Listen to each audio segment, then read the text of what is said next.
Kolkata, Chandigarh, and so on. So can one, without reducing the flexibility and autonomy of individual institutions, make this whole greater than the sum of the parts? That is the principal goal. And to do that, we are working with institutions in each of these cities so that there is an overarching mechanism which allows a student from and these clusters will also interact with other local institutions, state government institutions, state universities, which hugely need to be strengthened, and serve as a hub which interacts with the outer set of schools. So far, these institutions have got talented people from all over India, and this is an opportunity by which they not only take on big national missions, work with other national missions, but also feed back to the university systems where these talented people come from. India has an extraordinary geological history, which is actually not appreciated that much. The way the Indian plate has moved and worked with hit the Asian plate allows both an enormous study of geology and its history, also paleontology and how plants and animals have evolved in India, and comparisons of those with Africa and with the rest of Asia are very, very interesting. That history, there are a very talented number of Indians studying all of this, but that history is poorly appreciated by our people, and that is because we have not conveyed on scale this history really well.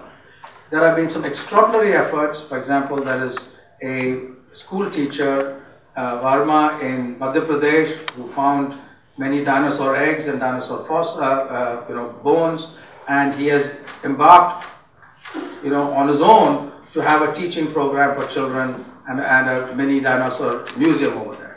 And these fantastic efforts are there. Other places, there are some really good science museums in Hubli, for example, in Kolkata, in Bangalore, and places. But these are all done well, but they are locked in the 20th century, late 19th century in their approaches to science museums and science communication.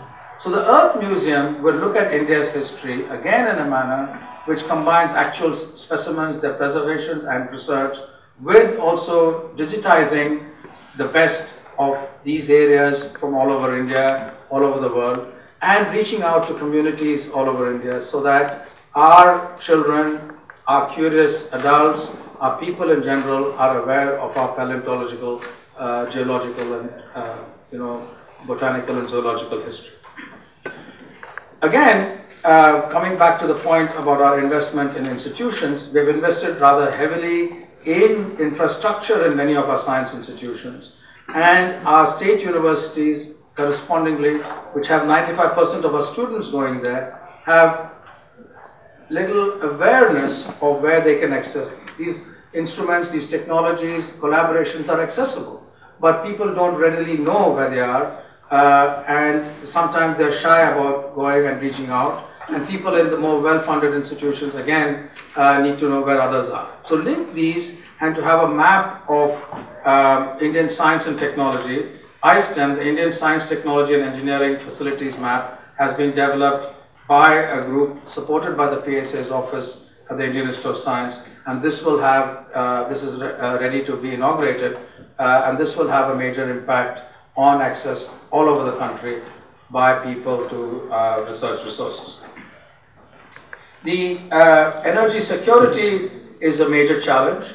I talked about the electric mobility mission, but linked to that is what are ways of getting batteries, cells manufactured in India.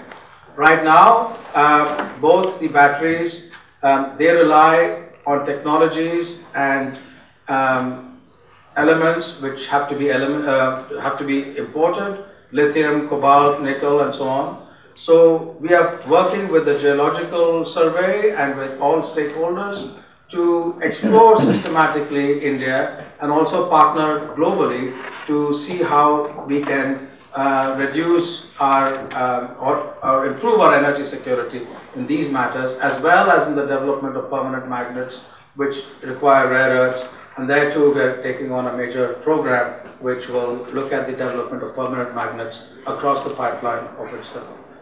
I missed out, sorry, one before that, the Brahmaputra river system. And that is a very important river basin.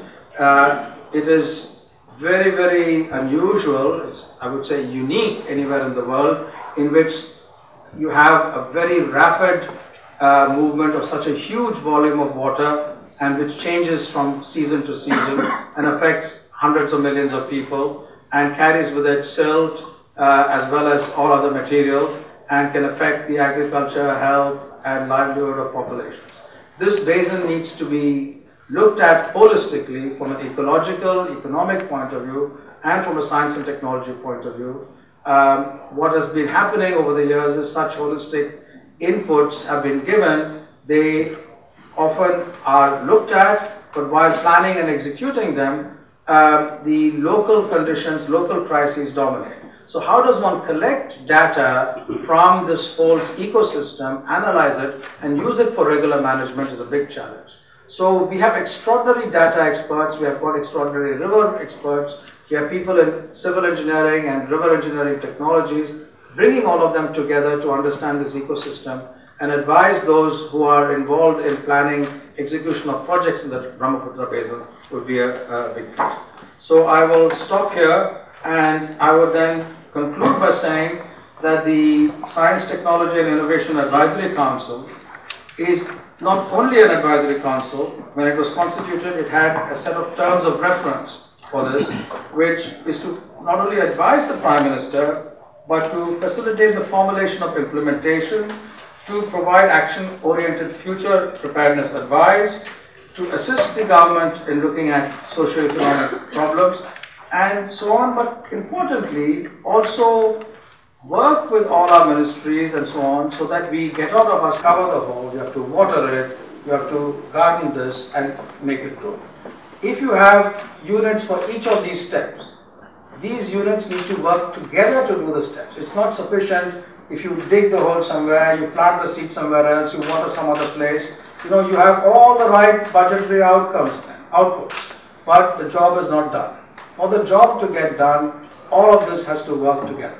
And all of us and all our ministries realize this. And this is something which we aim to do and make sure that all these missions succeed. So thank you very much.